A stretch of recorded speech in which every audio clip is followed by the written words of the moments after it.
దేవుని యొక్క చిత్తానుసారమైనటువంటి బిడ్డలుగా నడవడానికి అవకాశం ఉంటుందని దేవుని సేవకుడిగా తెలియజేస్తూ ఉన్నాను.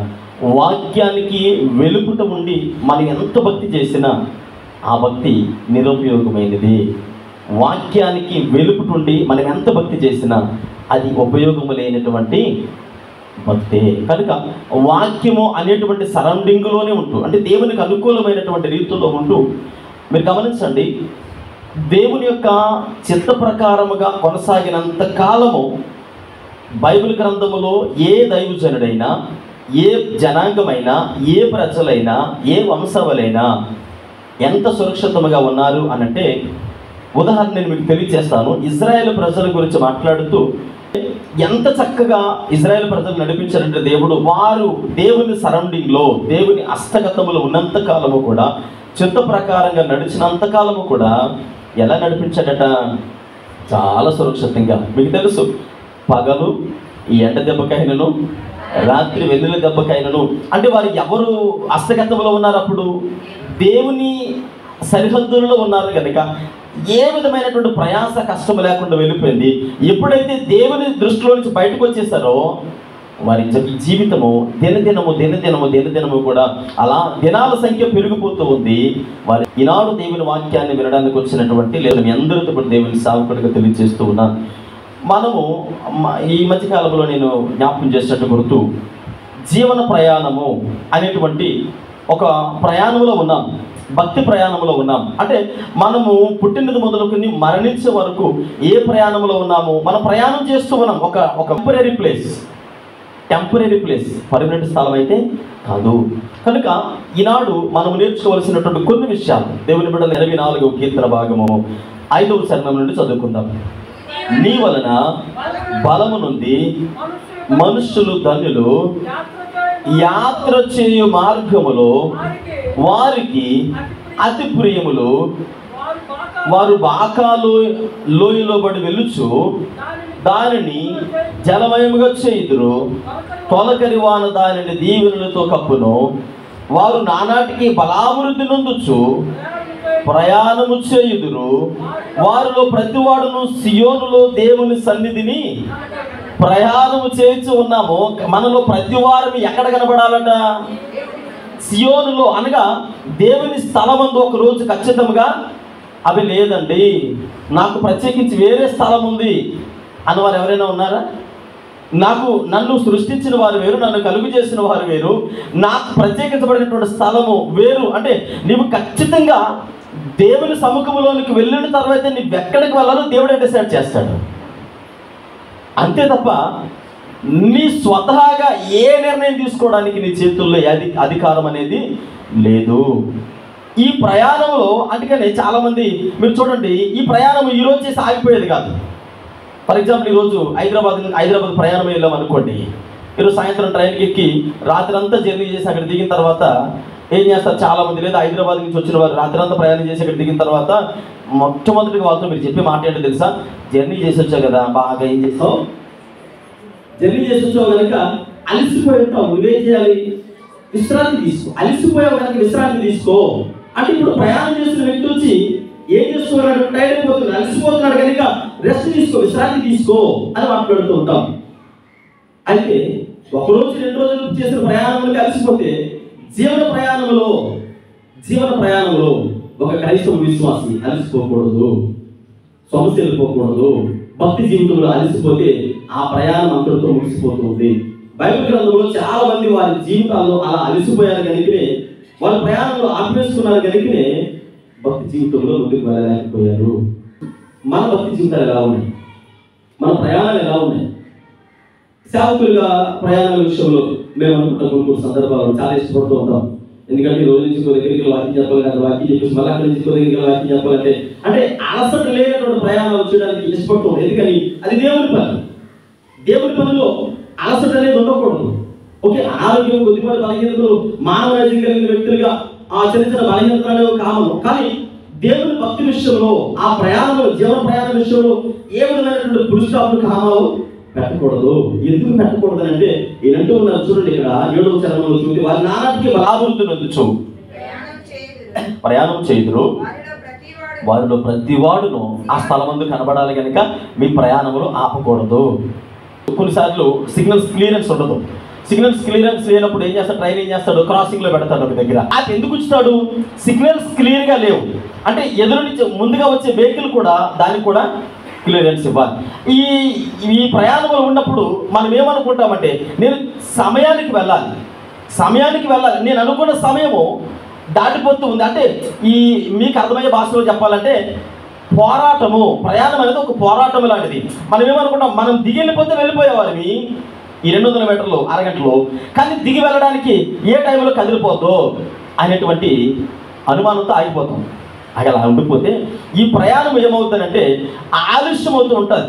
ఈ పోరాటంలో మనం ఏం చేస్తూ ఉంటామంటే నిర్లక్ష్య ధోరణ, లేదంటే ఒక మాటలో చెప్పాలంటే సనుక్కుంటూ ఉంటాం.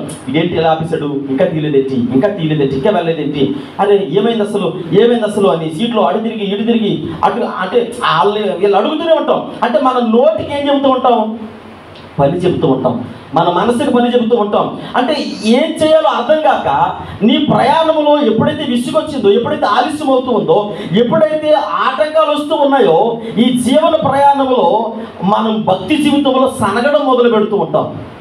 చూడండి, 1 పేతురు రాసినటువంటి పత్రిక 2వ అధ్యాయము 11, 12 వచనాలు ఒకసారి జ్ఞాపకం చేసుకుందాం. 1 పేతురు రాసినటువంటి పత్రిక. అమ్మ ప్రియులారా, మీరు పరదేశులను యాత్రికులనై ఉన్నారు గనుక ఆత్మకు విరోధముగా శరీరాశలను విసర్జించి అన్యజనులు దుర్మార్గులని ఆ విషయంలో మీ సత్క్రియలను చూచి వాటిని బట్టి దర్శన దినమును దేవుని మహిమపరుచున్నట్లు వారి మధ్యన మంచి ప్రవర్తన గలవారై ఉండవలెనని మిమ్మల్ని ఏం చేస్తున్నాను, మీకు అర్థమైంది అనుకుంటాం. ట్రైన్లో కూర్చున్నాం, సిగ్నల్స్ క్లియరెన్స్ లేదు, ఎదురుగా ఒక వెహికల్ ఉంది, ఆ వెహికల్ వెళ్ళిపోతే తప్ప, అంటే ఎదురుగా ట్రైన్ వెళ్ళిపోతే తప్ప మన ట్రైన్ ముందుకి వెళ్ళదు.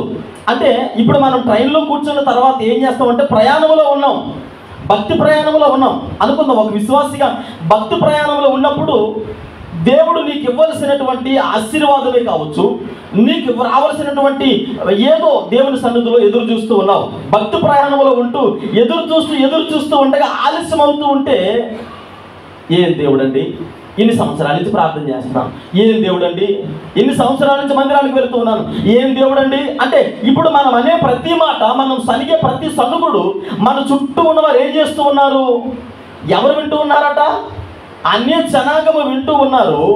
వారు ఏమంటారో తెలుసా, అంటే ఇప్పుడు మన భక్తి ప్రయాణంలో ఈ పోరాటంలో సనగకూడదు.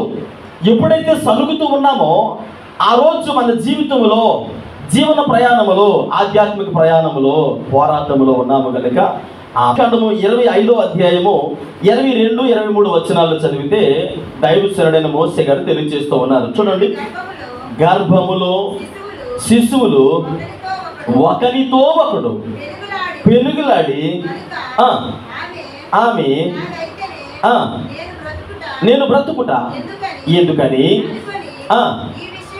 చాలండి, ఒక్క నిమిషం ఆగండి. చూడండి, ఎప్పుడైతే పోరాటం వచ్చిందో రెబెకా గారు తన గర్భంలో పోరాటము అనగా 2 బిడ్డల పోరాటమును చూడగానే, అంటే ఈరోజు మన ఆధ్యాత్మిక జీవితంలో కూడా దేవుని సన్నిధిలో ఒక సందర్భము కోసమో, ఒక ఆశీర్వాదం కోసమో, ఒక మేలు కోసం ఎదురు చూసినప్పుడు నీ జీవితంలో పోరాటం అనేది వచ్చింది.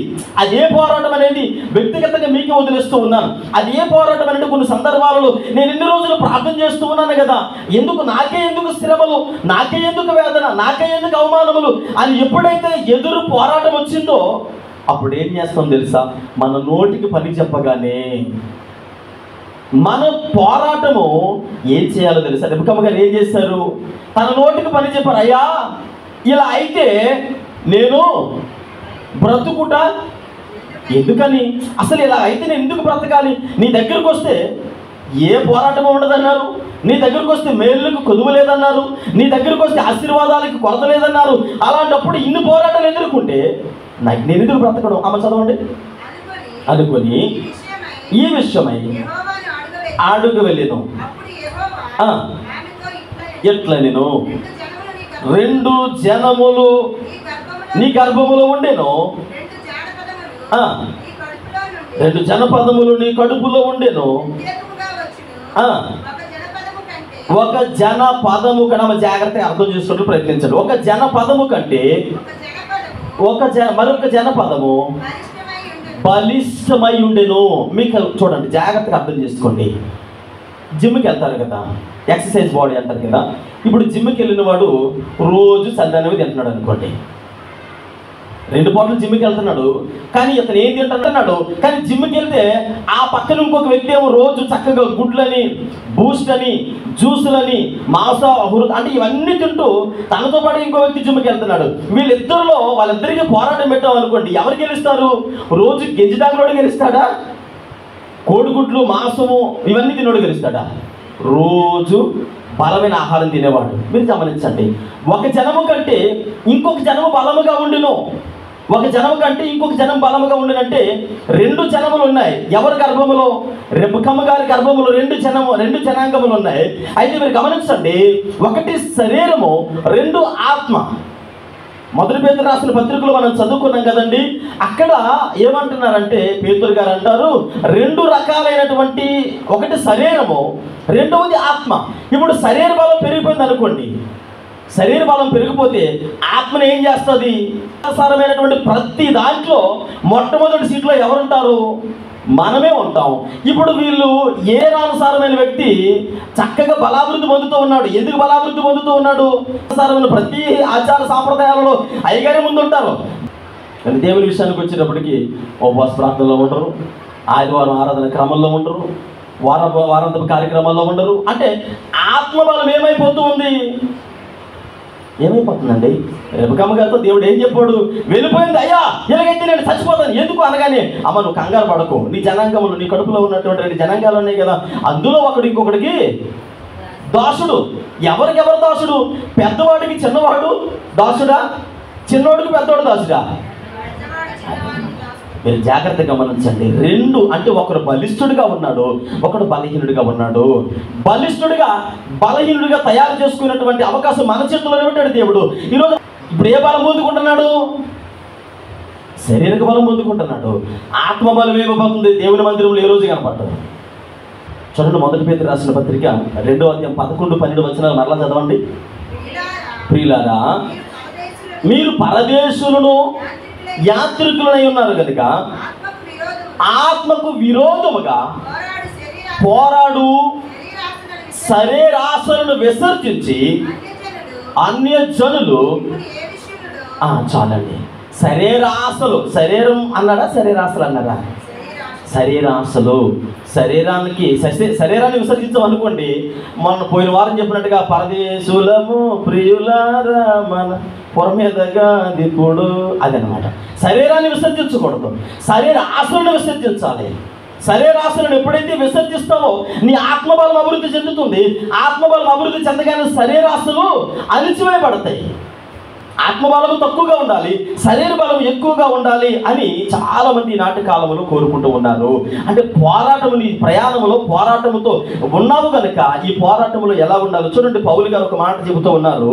రోమీయులకు రాసిన పత్రిక 7వ అధ్యాయము 22వ వచనం, అంతరంగ పురుషుని బట్టి దేవుని ధర్మశాస్త్రమునందు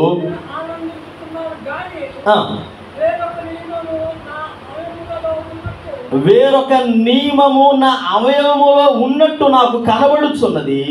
అది నా మనసునందు ధర్మశాస్త్రముతో పోరాడుచు నా అవయవములన్నీ పాప నియమమునకు నన్ను చెరపట్టి లోబరచబడుచున్నవి.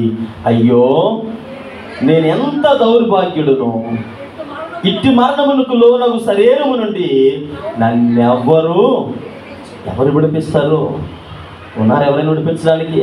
శరీరాన్ని అభివృద్ధి పరుచుకుంటూ ఉన్నాం, శరీరాస్త్రాన్ని అభివృద్ధి పరుచుకుంటూ ఉన్నాం, శరీర కోరికలను అభివృద్ధి పరుచుకుంటూ ఉన్నాం, ఆత్మ కోరికలను అణిచివేస్తూ ఉన్నాము, ఆత్మబలము తగ్గిపోతూ ఉంది. ఇక్కడ చూడండి, రెబెక్కమ్మ గారి గర్భంలో 2 శిశువులు ఉన్నారు, 2 జనాంగములు ఉన్నాయి, 2 జనపదములు ఉన్నాయి. దేవుడు అంటాడు, ఇదిగో అందులో ఒకడు బలిష్ఠుడు, ఒకడు బలిష్ఠుడు. ఎవరా బలిష్ఠుడు అని అంటే, ఆధ్యాత్మికంగా నువ్వు ఆత్మను పోషిస్తే ఆత్మ బలిష్ఠులుగా తయారవుతుంది, శరీరాన్ని పోషిస్తే శరీరము బలిష్ఠుడిగా తయారవుతుంది. చివరికి వచ్చిన తర్వాత నీ జీవన ఈ పోరాటంలో, మన ఆధ్యాత్మిక ప్రయాణంలో ఆత్మ అనుకుంటుంది నేను దేవుని మందిరానికి వెళ్ళాలనుకుంటుంది. ఆత్మ మాత్రం అనుకుంది దేవుని సన్నిధానంలో నేను ఆరాధన చేయాలనుకుంది. కానీ చేతులు ఏం చేస్తాయి? ఆత్మేమో ఆరాధన చేయండి, చేతులు ఏం చేస్తాయి తెలుసా?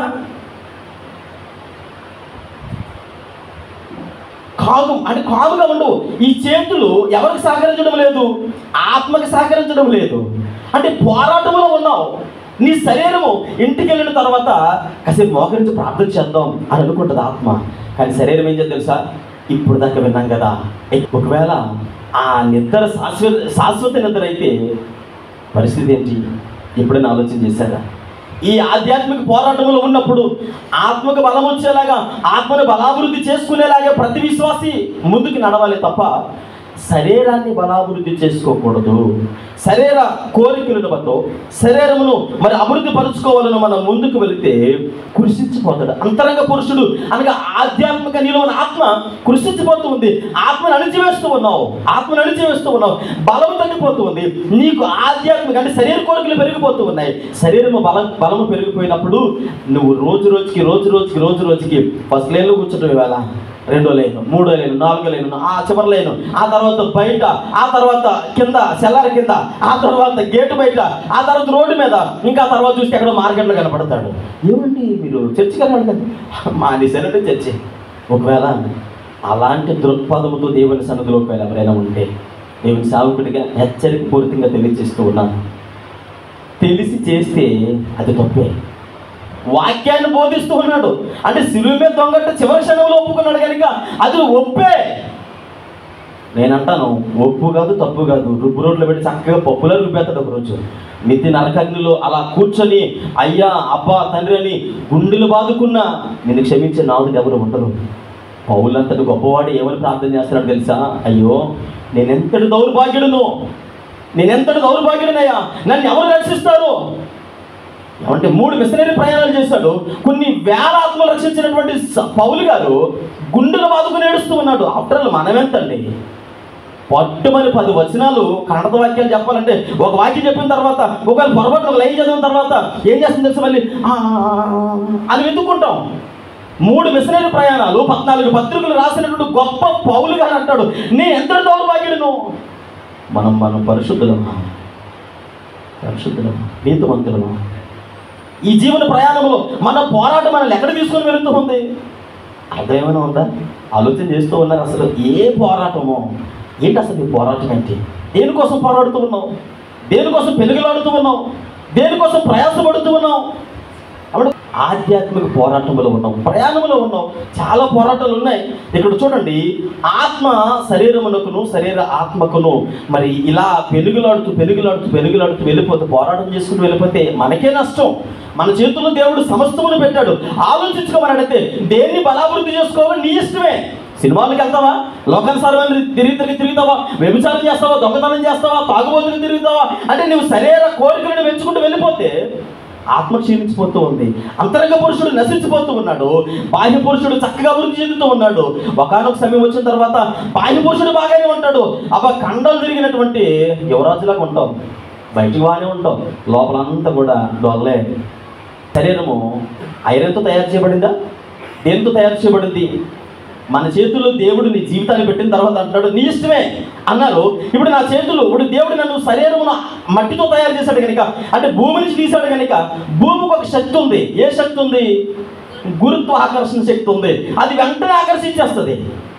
ఇప్పుడు భూమికి ఒక శక్తి ఉంది. నేను భూమి నుంచి వచ్చాను కనుక ఇప్పుడు భూమికున్న ఆకర్షణ ఏంటంటే వచ్చేయి నువ్వు నా వాడివే, నా నుంచే వెళ్ళావు. ఇప్పుడు గురుత్వాకర్షణ శక్తి ఆకర్షించగానే ఇప్పుడు భూమి వైపు చూస్తాను, నేల మీద వెతుకుతాను, క్రింద చూపులే కానీ పై చూపు ఉండదు. అందుకని ఒక వాక్యంలో మనకు ఉంటుంది, మీరు కింద ఏమి ఎదగొద్దు, అది నేను ఖచ్చితంగా నిత్య గోతులోకి తీసుకుని వెళ్ళిపోద్ది, నిత్య నరకానికి తీసుకుని వెళ్ళిపోద్ది. దేని వెతకాలి? దాన్ని వెతకాలి. కానీ గుడ్డోళ్ళగా మనం ఏం చేస్తాం తెలుసు? తెగెత్తుంటాం. కింద అది లేదు, ఇది నాది, అది నాది, అటు వెళ్ళాలి, ఇటు వెళ్ళాలి, భూమి మీద ప్రాకులాడుతూ పరుగులెత్తుతూ ఉంటాం. శరీరానుసారులు. చూడండి, ఇక్కడ మనం జ్ఞాపకం చేసుకుంటున్న పిల్లల ఆత్మ దేవుని యొద్ద నుంచి మన జీవితంలోనికి ఆయన నాసికరంధ్రాలు, అంటే మన నాసికరంధ్రాలు జీవాత్మ ఊదాడు కనుక ఆత్మ ఎవరికి సంబంధించింది? దేవునికి సంబంధించింది. ఆత్మ ఇప్పుడు కూడా నేను దేవునితో మమేకం అవ్వాలి, దేవునితో సహవాసం చేయాలి, దేవునితో నడవాలి అని ఆయన కోరుకుంటాడు. ఆత్మ కోరుకుంటా దేవుని దగ్గర నుంచి వచ్చింది కనుక దేవుని ఆలోచనతో ఉంటుంది. శరీరం ఎప్పుడు కూడా నేల నుండి తీయబడింది కనుక కింద చూపులే చూస్తుంది. ఈ రెండిట్లు మన చేతులు పెట్టి దేన్ని బలాభివృద్ధి చేసుకుంటావు నీ ఇష్టము. గర్భములో ఉన్న ఇద్దరు శిశువుల గురించి దేవుడు మాట్లాడుతుంటాడు. పెద్దవాడు చిన్నవాడికి శరీరం ముందు పుట్టిందా ఆత్మ ముందు పుట్టిందా? ఏమండి, శరీరం ముందు పుట్టిందా ఆత్మ ముందు పుట్టిందా? నేల మట్టిని తీసిన తర్వాత మనిషిని తయారు చేసిన తర్వాత అప్పుడు దేవుడు జీవాత్మ ముందు, అంటే ముందు ఎవరు పుట్టారు? శరీరం ముందు పుట్టింది. అంటే శరీరం ఎవరు? పెద్దవాడు. ఆత్మ ఎవరు? చిన్నవాడు. ఇప్పుడు పెద్దవాడు చిన్నవాడికి ఎలా ఉంటాడు? దాసుడిగా ఉంటాడు. ఎప్పుడో తెలుసా? ఎప్పుడు కోరికలను తగ్గించుకున్నప్పుడు ఆత్మ అనేటువంటి చిన్న కుమారుడు ఏమవుతాడు? నీ మీద అధికారాన్ని చలాయిస్తాడు. ఆయన అధికారమునికి ఎప్పుడైతే లోపడతావో, చిన్న కుమారుడు అధికారమును సంతరించుకున్న తర్వాత, ఆత్మబలము పెరిగిన తర్వాత సర్వ ప్రపంచానికి నేను సాక్షిగా నిలబడతాడు. ఉండాలి. ఆత్మకి శరీరం ఎప్పుడు కూడా లోబడి ఉండాలి. అంటే నువ్వు శరీర కోరికలను చంపుకొని ఆత్మ కోరికలను ఎప్పుడు కూడా అభివృద్ధి పరుచుకుంటున్నప్పుడు ఖచ్చితంగా నీ జీవితంలో దేవుడు ఉన్నతమైనటువంటి కార్యములను చేయడానికి ఇష్టపడతాడు. ఎప్పుడైతే శరీరమును మనం అభివృద్ధి పరుచుకుంటామో, శరీర కోరికలను, శరీరములు అంటే శరీర తలంపులు ఎప్పుడైతే అభివృద్ధి పరుచుకుంటామో ఆత్మ యొక్క ఎదుగుదల తగ్గిపోతుంది. శరీర కోరికలు ఏవైతే ఉన్నాయో, శరీర కోరికలు లేవని నేను చెప్పడం లేదు. భక్తుడైన దావీదుకి శరీర కోరికలు కలిగి ఉన్నాడు, దేవునికి ఆయాసకరమైన రీతిలో ఉన్నాడు. అయితే దేవుడు ఎప్పుడైతే గద్దించాడో ఏమన్నాడో తెలుసా? అయ్యా, నా శరీరంలో నాకున్నటువంటి కోరికలను బట్టి నేను దౌర్భాగ్య పరిస్థితిలో ఉన్నానయ్యా, కాబట్టి దయచేసి నా తప్పులు నేను ఒప్పుకుంటున్నాను, నా యొద్ద నుంచి నీ ఆత్మను తీసివేయకు. నేను ఆత్మబలము పెంచుకుంటాను, ఆత్మాభివృద్ధి పెంచుకుంటానయ్యా, నా ఆధ్యాత్మిక జీవితాన్ని అభివృద్ధి పరుచుకుంటాను. ఈరోజు వాక్యం ఏంటో నీతో దేవుని సేవకుడిగా మాట్లాడుతున్నాను. నీలో ఉన్న బలహీనతలను ఎప్పుడైతే తగ్గించుకుంటావో, దినదినము తగ్గించుకొని ఆత్మబలాన్ని పెంచుకున్నప్పుడు ఖచ్చితంగా నీకంటూ ఒక ప్రత్యేకమైనటువంటి ఆశీర్వాదం దేవుడు దాచించాడు. ఈ జీవన పోరాటంలో నువ్వు గెలవలేక ఓడిపోయావు అనుకోండి, ఆత్మాభివృద్ధి పెంచుకోలేకపోతూ ఉన్నావు, ఆత్మస్థాయిని అభివృద్ధి పరచుకోకుండా అలా ఉండిపోతే నీ మీద శరీర కోరికలు అనే బలం పెరిగిపోతే చిన్నవాడు పెద్దవాడికి దాసుడైపోతాడు.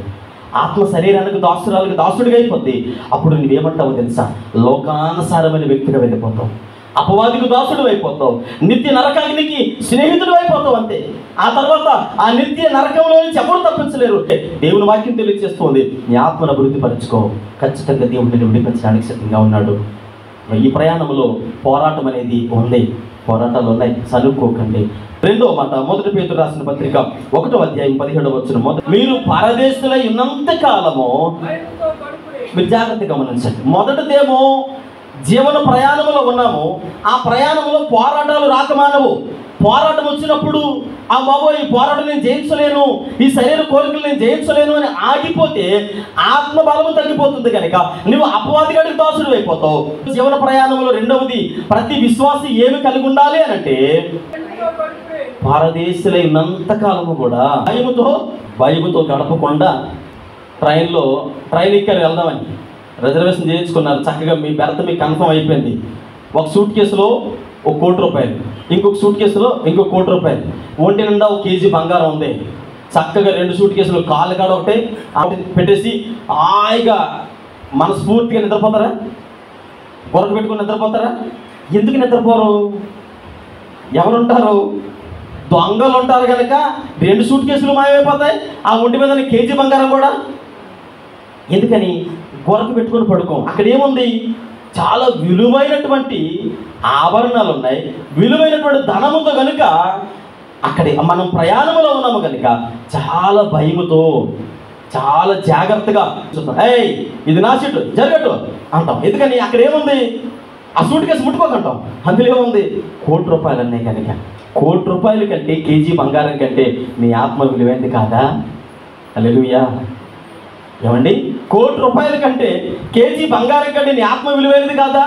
విలువ వస్తున్నాడు అని యేసుక్రీస్తు ప్రభువు వారు అంటారు. ఇదిగో దొంగ ఏ సమయంలో వస్తాడో తెలియదు కనుక ఇంటి యజమానుడు ఎలా ఉండాలి?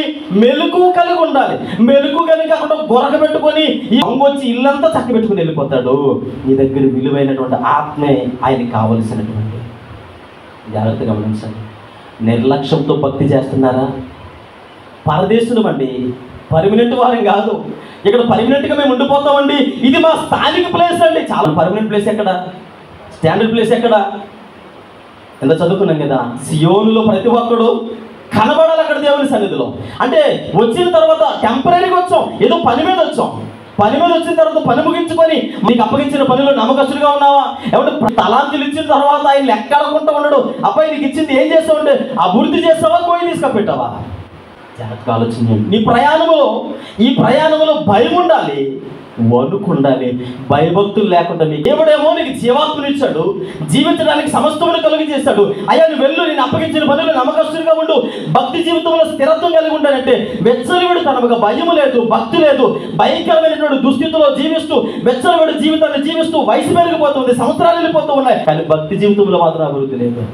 ఏమండి ఇక్కడ భక్తుడైనటువంటి దావీదు గారు ఒకానొక సమయంలో చిన్నపాటి నిర్లక్ష్యాన్ని కలిగి ఉన్నాడు. వెంటనే అపవాదిగాడు దావీదు విషయంలో ఎంటర్ అయిపోయింది. ఎప్పుడైతే నిర్లక్ష్యం వహించాడో ఇమ్మీడియట్గా దేవుడికి అందించాలో నిర్లక్ష్యం కనబడుతుంది అనగానే వెంటనే దేవుని సన్నిధిలో మోకరించి ఏమని ప్రార్థన చేస్తున్నాడో తెలుసా? అయ్యా నీ రక్షణ ఆనందం నా యొద్ద నుండి తీసివేయవద్దు. ఆ రక్షణ ఆనందం కోల్పోతే నేను బ్రతుకుంటే చేస్తే ఏంటి?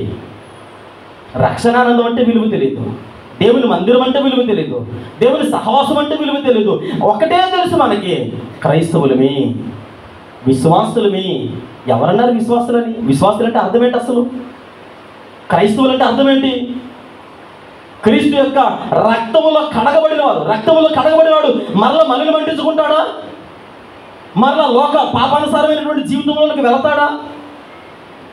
భయము, వణుకుతో దేవుని సన్నిధిలో ఉండాలి. పరదేశులుగా ఉన్నాం కాబట్టి చాలా జాగ్రత్తగా ఉండాలి. దేవుడు నీకు ఎలాంటి ఆత్మలు ఇచ్చాడండి? జీవాత్మలు ఇచ్చాడట. తన నాసికారంధ్రాల్లోంచి జీవాత్మను నీకు ఊది తగిన సమయం ఉంది నా దగ్గరికి వచ్చినప్పుడు నీకు ఇచ్చిన ఆత్మను బట్టి పరదేశిగా ఉన్నావు. టెంపరీగా ఉండి దేవుని సన్నిధికి వచ్చిన తర్వాత ప్రతిదానికి లెక్కప్ప చెప్పాలి. లెక్కప్ప చెప్పాలని తెలిసి ఉండి కూడా మనం ఏం చేస్తాం తెలుసా? నిర్లక్ష్యంగా ఉన్నాం అనుకోండి, దేవుడికి లెక్కప్ప చెప్పకపోతే నీకేమి లేనట్టు అంటాడు. భయం లేకుండా తిరుగుతున్నాయి కాబట్టి అపవాదికుడు అంటాడు, ఇది వీడు మనోడే, భయం లేకుండా చేస్తున్నాడు కనుక ఇది మనోడు ఆదివారం పూట వెళ్తాడు చర్చికి. భయం లేనటువంటి జీవితాలు, భయం లేనటువంటి జీవితాలు. అపవాదికుడు ఏం చేస్తాడు? మనోడే ఆదివారం ప్రార్థనకి వెళ్తాడు కానీ మిగతా వారం అంతా మన పనిలోనే ఉంటాడు కాబట్టి ఆడి జోలికి వెళ్ళకండి అంటారు. అంటే మనోడు ఎవరిని ప్రోత్సహిస్తున్నాడు? లోకాన్ని ప్రోత్సహిస్తున్నాడు, శరీర కోరికలు ప్రోత్సహిస్తున్నాడు, శరీరాన్ని. అంటే పోరాటం అనేది లేదు, సాధ్యంగా వెళ్ళిపోయిన జీవితం అంతే. ఏ విధమైనటువంటి భయం లేనటువంటి జీవితం. ఒకటి జీవిత ప్రయాణం, ఆధ్యాత్మిక ప్రయాణంలో ఉన్నావు కనుక ఒకటి పోరాటాలు ఉన్నాయి. పోరాటంలో కాంప్రమైజ్ అయిపోతూ ఉన్నావా? ఎదురు నిలబడుతున్నాం. రెండవది ఈ పరదేశులమై ఉన్నాము కనుక పరదేశులు పర్మనెంట్ ప్లేస్ కాదు కనుక భయం ఉండాలి. భయం లేకుండా ఎవ్వరు కూడా నిర్లక్ష్య ధోరణితో భక్తి చేయకూడదు. భయం లేకుండా నా ఇష్టం అండి, నా భక్తి అండి, నా ఇష్టం అండి, నా శరీరం అండి, నా ఇష్టం అండి, నా కన్నండి, నా ఇష్టం అండి, నా చేతులు అండి, నా ఇష్టం అండి, నా కోరికలు అండి అని అంటే నా ఇష్టం అమ్మ నాన్నకి అగ్ని అంటాడు. ఆయన నా ఇష్టం నాన్నకి అగ్ని వెళ్ళిపో మాట్లాడుకుంటాను అంటాడు. ధనవంతుడు కోరుకున్నాడు, బతిమిలాడుకున్నాడా? బతిమిలాడలేదు లేదా? బాబు ఒక్క చుక్క. మరి బ్రతుకున్నంత కాలం ఏమిపోయింది ఆ రిక్వెస్ట్? ఎంతమంది చెప్పుంటారు? బ్రతుకున్నంత కాలము ఎన్ని వాక్యాలు విని ఉంటాడు? ఆలోచన చేయండి పిల్లరా. జ్ఞాపకం చేసుకుంటాం. మూడో విషయాన్ని జ్ఞాపకం చేస్తూ ఉన్నాను. చూడండి, మూడో విషయాన్ని జ్ఞాపకం చేసుకుంటే 1 తిమోతి రాసిన పత్రిక 6వ అధ్యాయము 6వ వచనం నుండి చదువుకుందాం. 1 తిమోతి రాసిన పత్రిక 6వ అధ్యాయము 6వ వచనం నుండి చదువుకుందాం. చదవడమ్మా. సంతుష్టి సహితమైన దైవభక్తి గొప్ప లాభ సాధకము. మనం ఈ లోకములోనికి ఏమీ తేలేదు, ఏమీ తీసుకొని పోలేదు, అన్న వస్త్రములు గలవారమై ఏం పొందాలంట అంటే సంతృప్తి కోసం, నీ తృప్తి కోసము లేనిపోని కోరికలు తెచ్చుకుంటూ ఉన్నావు. ఇది శాశ్వతమైనటువంటి లోకము కాదని తెలుసు. ప్రయాణంలో ఉన్నవారు తెలుసు, ప్రయాణంలో పోరాటాలు ఎదుర్కోవాలని తెలుసు, రెండవది భయం కలిగి ఉండాలని తెలుసు, మూడవది తృప్తి కలిగి జీవించాలి, ఉన్నదానితో సరిపెట్టుకోవాలా.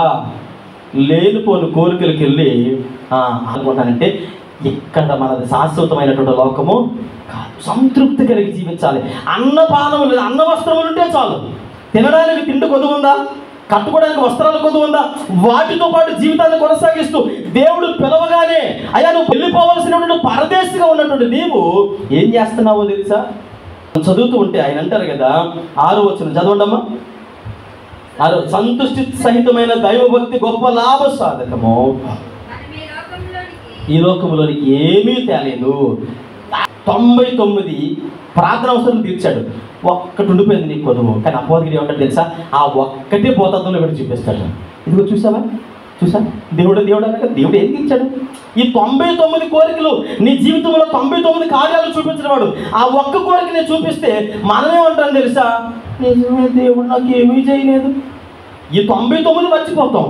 నీకు ఆయుష్ని ఇచ్చాడు, ఆరోగ్యాన్ని ఇచ్చాడు, జీవాత్మని ఇచ్చాడు, పరలోకానికి వారసుడు అవడానికి తన రక్తంలో కడిగి పవిత్రుడిగా ఉంచి మరి ఆయన నిత్య రక్షణలో వారసుడిగా నిలబడితే ఆ చిన్న కోరికను పట్టుకుని ఏమంటారు తెలుసా?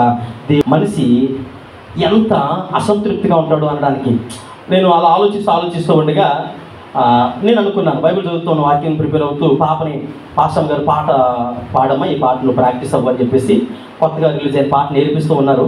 అనుకున్నాను, నాకు బాగుంటే బాగుంది కదా. సంతృప్తి లేనటువంటి జీవితము దేవుడు నీకు ఇవ్వలేదు కదా. బంగారం లాంటి పిల్లలు దేవుడు ఇచ్చాడు. ఎలాంటి పిల్లలు ఇచ్చాడు? వాళ్ళు నీకు ఏమి కొదువు చేస్తారు అంటే దేవుడు నీకు ఇచ్చిన దాంట్లో సంతృప్తి చెందకుండా, అంటే అసంతృప్తికరంగా ఇంకేదో కోరుకుంటూ ఉన్నావు. అంటే దేవుడు ఇచ్చినటువంటి పిల్లల్లో ఆయన చిత్తమైన ప్రణాళిక లేకుండా దేవుడు అయితే నీకు ఇవ్వడు కదా. లేని దానికోసం ఎందుకు ఆలోచన చేస్తున్నావు అంటే అప్పుడు నేను కొద్దిగా మనసులో బాధపడి ఏం అనకుండా లోనికి వెళ్ళిపోయి మోకరించి ప్రార్థన చేశాను. ఎప్పుడైతే నాకు అనిపించింది, ప్రభా తప్పు అయిపోయిందయ్యా, ఎందుకంటే నీ చిత్తాన్ని క్వశ్చన్ చేసే స్థాయిలో నేను ఉన్నానా, దయచేసి నన్ను క్షమించండి. నిజంగా నేను చాలా తప్పు చేశాను. అసలు మీ చిత్తానికి వ్యతిరేకంగా నేను ఆలోచించి ఉండకూడదు. ఎందుకో తెలుసా? ఇది స్వార్థపూరితమైన ఆలోచన, సంతృప్తి లేనటువంటి జీవితము. నువ్వు ఇచ్చిన దాన్ని బట్టి ఆనందించకుండా, సంతృప్తి చెందకుండా నీ యొక్క చిత్తాన్ని క్వశ్చన్ చేసేటువంటి వ్యక్తిగా నేను ఉండకూడదు. నాకు ఇమీడియట్గా వెంటనే గుర్తొచ్చినటువంటి ఒక మాట 103 కీర్తన భాగంలో భక్తులకు దావీదు అంటాడు, నా ప్రాణం యెహోవాను సన్నిధించును, ఆయన చేస్తున్న ఉపకారములు దేనిని మరువక. ఏం చేయాలంట? దేవుణ్ణి. దావీదు జీవితంలో కొదువులు లేవా? దావీదు జీవితంలో ఇబ్బందులు లేవా? అవసరతలు లేవా? ఎన్ని సమస్యలు ఎదుర్కొన్నాడంటే భార్య ద్వారా కానీ, పిల్లల ద్వారా కానీ, తన మామగారి ద్వారా కానీ, ప్రతి ఒక్కరి ద్వారా కూడా దావీదు భయంకరమైనటువంటి ఇబ్బందులు ఎదుర్కొన్నాడు. ఆ మాట గుర్తొచ్చిన తర్వాత నాకు గుర్తొచ్చిన మాట ఏంటంటే, పెంట కుప్పల మీద నుండి ఎన్నిక లేనటువంటి నా జీవితము, నిరుపయోగంగా పడి ఒక మూల పడినటువంటి నా జీవితము, ఎక్కడో నేల మీద పడినటువంటి జీవితాన్ని ఏ మురికి గుంట నుంచి తీసాడో తెలియదు దేవుడు. పెంట కుప్పల మీద నుండి దేవుడు లేవనెత్తి ఈరోజు ఈ స్థితిలో ఉంచాడు. నువ్వు ఈ స్థితిలో ఉండబట్టికే కదా బాబు గురించి ఆలోచన చేస్తున్నావు. అంటే దేవుడు నాకు ఇచ్చినటువంటి తలాంపులు బట్టి ఏడుస్తూ ఉన్నాను. నిజమే కదా, ఈరోజు దేవుడు నన్ను ఇలా ఉంచుండకపోతే నాకు ఆలోచన వచ్చి ఉండేది కదా. అసలు నేను ఏది లేకుండా ఒక నిరుపయోగమైనటువంటి వ్యక్తిగా నేను ఉన్నట్లయితే వేరే ఆలోచన నాకు వచ్చి ఉండేది కాదు కదా. పెంట కుప్పల మీద నుండి పేదలను దేవుడు పైకి లేవనెత్తి తన రాజులని యాజక సమూహంతో కూర్చోబెట్టే స్థాయిని ఇచ్చాడు. ఈరోజు చాలామంది యొక్క ఆలోచన విధానాలు ఎలాగుంటాయంటే అసంతృప్తి జీవితాలు, సంతృప్తి కలిగి ఉండలేకపోతున్నాం. దేవుడు ఎన్ని విధాలుగా మనల్ని ఆశీర్వదించినా సంతృప్తి కలిగి ఉండలేకపోతూ ఉన్నాం. దేవుని సన్నిధానంలో ఇంకా ఏదో కావాలంటూ ఉన్నాం. అందుకని చూడండి, భక్తుడైనటువంటి దావీదు 23వ కీర్తన భాగంలో ఒక చక్కటి మాట ఆయన తెలియజేస్తూ ఉన్నాడు. చూడండి, ఇక్కడ 5వ వచనం అనుకుంటాను, ఆ కింద లైన్లో చూడండి, చదవండి. నా గిన్నె నుండి పొర్లుచున్నది, నేను బ్రతుకు దినములన్నీ కృపాక్షేమములే నా వెంట వచ్చును. నేను బ్రతుకు దినములన్నీ కూడా ఏమంటే ప్రయాణంలో ఉన్నాం, పరదేశులుగా ఉన్నాం. ఇది శాశ్వతమైనటువంటి లోకము, జీవితము కాదని మనకి తెలిసినప్పటికీ అసంతృప్తికరమైనటువంటి జీవితాలు ఎన్ని అనుభవించినా, ఎన్ని కోరికలు తీర్చుకున్నా, ఎన్ని విధాలుగా దేవుడిని ఆశీర్వదించినా ఇంకా ఏదో కావాలి. అసంతృప్తికరమైన జీవితాలు. అసంతృప్తులు కోరుకుంటున్నారా? ప్రయాణంలో పరదేశులం అండి. ఇది శాశ్వత లోకము కాదని తెలిసినప్పటికీ మనం ఎలా ఉంటూ ఉన్నాము? అసంతృప్తికరంగానే జీవిస్తూ ఉన్నాము. భక్తులని దావీదు అంటాడు, అయ్యా నేను సంతృప్తి కలిగి జీవిస్తున్నాను, నా గిన్నె నిండు పొరుగుతూ ఉన్నది, నేను చిరకాలము నీ మందిరంలో నిజంలో నేను ఉండాలని కోరుకుంటూ ఉన్నాను. గమనించండి, ఒకటి మనము ఆధ్యాత్మిక జీవన ప్రయాణంలో ఉన్నాము కనుక ఒకటి ఏముంటాయి? పోరాటాలు ఉంటాయి. అనేటువంటి ఈ శరీర కోరికలను ఎప్పుడైతే మనం పెంచుతామో ఆత్మబలము తగ్గిపోతుంది. ఆత్మబలాన్ని పెంచుకుంటే శరీర బలము తగ్గిపోతుంది. ఈ పోరాటంలో నెగ్గిన వాడే దేవుని రాజ్యానికి వారసుడిగా నిలబడగలడు. రెండవది, దేవుని బిడ్డగా ఉన్నావు కనుక భయభక్తులు కలిగి ఉండాలి. ఎందుకంటే ప్రయాణంలో నువ్వు భయమును విడిచి భక్తి చేస్తే ఒకరోజు ప్రయాణం ముగించుకుని ఆయన ముందుకు వెళ్ళినప్పుడు నువ్వు భయం లేని భక్తి చేస్తావు కనుక దేవుని ఉగ్రతకు పాత్రుడు అయిపోతావు. మూడవది, సంతృప్తి కలిగి జీవించాలి. అన్నపానములు అన్నవస్త్రములు కలిగి ఉంటే చాలండి. లేనిపోయిన పోకడలకు వెళ్ళిపోయి లేనిపోయినటువంటి కోరికల కోసము పిల్లలు గమనించండి, చాలా దుర్భరమైనటువంటి లోకంలో ఉంటూ ఉన్నాము. ఏం చేస్తుందో తెలుసా పిల్లలు? ఈ మాట మరి కొద్దిగా కష్టతరంగానే ఉంటుంది. డబ్బు సంపాదనలో పడిపోయి కొంతమంది వారి శరీరాలను పాడు చేసుకుంటూ ఉన్నారు, కొంతమంది వారి పిల్లల జీవితాలను పాడు చేస్తూ ఉన్నారు, కొంతమంది వారి సాక్ష్యాన్ని కోల్పోతూ ఉన్నారు. చివరికి వెనక్కి తిరిగి చూసుకుంటే అంటే చెప్పుకోలేనటువంటి వ్యాధులు రోగాలతో భయంకరమైన దుస్థితిలో ఉంటూ ఉన్నారు. పిల్లల జీవితాలు ఏమో మీ అమ్మాయికి ఎందుకు అలా ఉందనంటే చెప్పుకోలేనటువంటి వ్యాధితో బాధపడుతుంది. ఎందుకు అలాగనంటే డబ్బు సంపాదన మీద ఆధారపడుతూ ఉన్నారు. ఏమో ఎందుకు మీ ఆరోగ్యం అలా క్షీణించిపోతూ ఉందనంటే అయ్యా మీ దగ్గర దాయడానికి ఏముందయ్యా? చెప్పుకోలేని భయంకరమైన రోగం అంటుకుంటే. ఎందుకు ఆ దౌర్భాగ్య పరిస్థితి? సంతృప్తి లేని జీవితాన్ని జీవించాలనుకుంటూ ఉన్నారా? సంతృప్తి కలిగి సంతుష్టి సహితమైనటువంటి దైవభక్తి గొప్ప లాభసాధకం. దేవుడికి ఏది అవసరం అది ఇస్తాడు, దేవుడు ఇస్తాడు. ఎప్పుడో తెలుసా? దేవుడి మీద ఆధారపడితే. నీ సొంత ప్రయత్నాలు చేస్తే ప్రయోజనం ఏమీ లేదు. దేవుడి మీద ఆధారపడితే దేవుడు ఖచ్చితంగా మన జీవితాలు ఆశీర్వదిస్తాడు. చివరిగా ఒక్క మాట నేను తెలియచేసి ఇంకొక మాట నేను తెలియచేసి ముగిస్తాను. చూడండి, 119 కీర్తన 54వ వచనం చదవండి. 119 కీర్తన 54వ వచనం చదువుకుందాం. 4వ మాట తెలియచేసుకొని ముగించుకుందాం. అమ్మా, యాత్రికుడినైనా నేను నా బస్సులో పాటలు పాడుచు నీ కట్టడలు హేతువులాయను. చాలండి, ఇక్కడ మనం యాత్రికులము, పరదేశులము. ఇది శాశ్వత లోకము కాదు. శాశ్వత లోకము కాదని తెలిసినప్పటికీ అయ్యో చంద్రుడికి దొరికినంత నొల్లేసుకొని ఎక్కడెక్కడో దాచేసుకుంటే చివరికి మనం అనుభవించలేము. అది మన సొత్తు కాదు. దేవుని సన్నిధానానికి వెళ్ళిపోవలసిన వారు. ఇంకోటి ఏంటంటే యాత్రికులము కనుక మనం ఏమంటాం తెలుసా? చాలా సందర్భాల్లో నేను నేర్చుకున్నట్టు వాక్యం నుంచి నేను నేర్చుకున్న అనుభవాలు ఏంటంటే, ఇంట్లో ఎంత కష్టం ఉన్నా, ఇంట్లో ఎంత ఇబ్బంది ఉన్నా, పోడి మీదకి వచ్చేటప్పటికి దేవుని సేవకుడిగా నా శక్తి వంచన లేకుండా దేవుని వాక్యానికి న్యాయము జరిగేలాగా ఇష్టపూర్వకంగా చెప్పడానికి ఇష్టపడతాను. నా బలమును అంతను సంతరించుకొని నాలో ఉన్నటువంటి శక్తిని అంతను కూడగట్టుకొని దేవుని వాక్యాన్ని ఇష్టపూర్వకంగా చెప్పడానికి ఇష్టపడతాను. కొన్ని సందర్భాల్లో కొంతమంది విశ్వాసాలు గమనిస్తున్నప్పుడు కొంతమంది సేవకులు కూడా అలా ఉంటారు. ఏం చేస్తారో తెలుసండి? వాళ్ళ జీవితాలు అంటే ఏం చేస్తారంటే చాలా నీరసంగా, అంటే మొత్తం మోడీ గారు ప్రపంచం మన భారతదేశంలో ఉన్నటువంటి భారం అంతా వీళ్ళ భుజం మీద పెట్టినట్టుగా మొత్తం ముఖం అంతా నీరసంగా పెట్టేసి ఇంకెలాగా ఆలోచిస్తూ ఉంటారు. అంటే ఒక ఉలుకు ఉండదు, పలుకు ఉండదు, సంతోషం ఉండదు, నవ్వు ఉండదు, ఆనందం ఉండదు. ప్రైజ్లాడండి ప్రైజ్లాడు. అవతల వ్యక్తి ఎంత చక్కగా చెప్పారు ప్రైజ్లాడు. అమ్మ ప్రైజ్లాడు అండి అంటే ప్రైజ్లాడు చెప్పవా ప్రైజ్లాడు కావాలి ప్రైజ్లాడు సార్ అంటే అర్థం ఏంటి? ఇతను ఎలా చెప్పాడు ప్రైజ్లాడు? ఇంకా కొంతమంది ఉంటారు ఏమంటారు తెలుసా? ఎక్కడికి వచ్చాం? ఇదొక మామూలు ప్లేస్ కనుక అలాగొచ్చాం, 2 చేతులు జోలు పెట్టుకొని అలా వెళ్ళిపోతాం. కనీసం ఒక సంతోషముడు దేవుని మందిరానికి వచ్చినప్పుడు దేని కొరకు వచ్చి దేవుని మందిరానికి ఆశీర్వదించబడడానికి కాదా? దేవుని సన్నిధిలో ఆయన ఆశీర్వాదాలు తీసుకొని నలుగురితో కలిసి ఉండడానికి కాదా? పిల్లలు జ్ఞాపకం చేసుకోండి. ఒక మాట మీకు తెలియజేస్తాను. ఐక్యత లేనటువంటి భక్తి జీవితాలు యేసుగది మీద మీకు తెలియజేస్తాను. గతించిన ఆదివారం అనుకుంటాను. మేడగదిలో శిష్యులు ఎలా ప్రార్థన చేశారు? ఏ మనసుతో ప్రార్థన చేశారు? ఎక్కడి నుంచి వచ్చింది ఏక మనసు? దేవుని మందిరానికి వచ్చారు కనుక. నువ్వు దేవుని మందిరంలో ఉన్నావా? దేవుని మందిరంలో లేకపోతే నీ మనసు ఎక్కడుండో తెలుసా? పక్కోడు ప్రైజ్లాడంటే మనం ఏం చేస్తాం తెలుసా? కింద ఎత్తుకుతాం. మనం ఎక్కడి నుంచి వచ్చాం? ఆకర్షించబడిన దాని నుంచి వచ్చాం కనుక దాన్నే వెతుక్కుంటాం. కనీసం వచ్చిన వాళ్ళతో ప్రైజ్లాడండి, పక్కోళ్ళతో ప్రైజ్లాడండి, చుట్టుపక్కల ఉన్న వారితో ప్రైజ్లాడండి. కొత్త వాళ్ళు పలకరించడం, మీరు ఎక్కడి నుంచి వచ్చారు, ఏంటి, మందిరంలో ఒక చక్కటి సహవాసం, ఒక చక్కటి వాతావరణాన్ని కలుగు చేసుకోవాలా.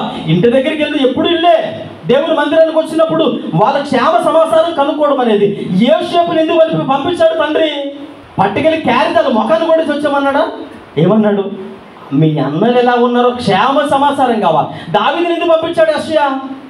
మీ అన్నలు ఎలా ఉన్నారో యుద్ధములో క్షేమము, అది దేవుని మందిరంలో ఉండవలసిన ఆ సంబంధాలు ఆ కాచితే ప్రయత్నాడు. నచ్చకపోతే ఇక్కడ మీరు చూడండి, 4వ విషయాన్ని జ్ఞాపకం చేస్తూ ఉన్నాను. యాత్రలో ఉన్నాము, బస్సులో ఉన్నాము. సౌలు ఈటు పట్టుకుని ట్రై చేసేటాడు చంపేద్దామని. ఎన్నిసార్లు అండి? 21 సారి. ఒకసారి 2 సార్లు కాదు, 21 సారి దేవుడు దావీదు తప్పించుకున్నాడు. ఏమంటే గొలియాతుని చంపినటువంటి దావీదుకి సౌలుని చంపడం కష్టమా? సింహాన్ని చంపిన దావీదుకి సౌలుని చంపడం కష్టమా? ఎలుగుబంటిని చంపిన దావీదుకి సౌలుని కొట్టడం కష్టమా? మరి ఎందుకు దావీదు సౌలు మీద చేయి చేసుకోలేదని అంటే దావీదుకి తెలుసు వాక్యానుసారమైనటువంటి నడవడికలో ఉన్నవారికి బస్సులో ఉన్నారు కనుక. ఏ బస్సు అది? దేవుని బస్సులో ఉన్నారు కనుక, వాక్యము గుర్తెరిగిన వారు కనుక సౌలు జోలికి వెళ్ళకూడదు. ఆయన అభిషేకించబడిన వాడి కోసము మనం అనవసరంగా మాట్లాడకూడదు. అభిషేకించిన వాడి మీదకి అనవసరంగా వెళ్ళకూడదు. మూర్ఖపు స్వభావముతో సౌలు 21 సార్లు. మరి సౌలుకి తెలియదా వాక్యము? కానీ సౌలు ఎక్కువ ఎక్కడున్నాడు? లోకానుసారమైనటువంటి శరీరాన్ని పోషిస్తూ ఉన్నాడు, లోకానుసారమైన కోరికలు పోషిస్తూ ఉన్నాడు.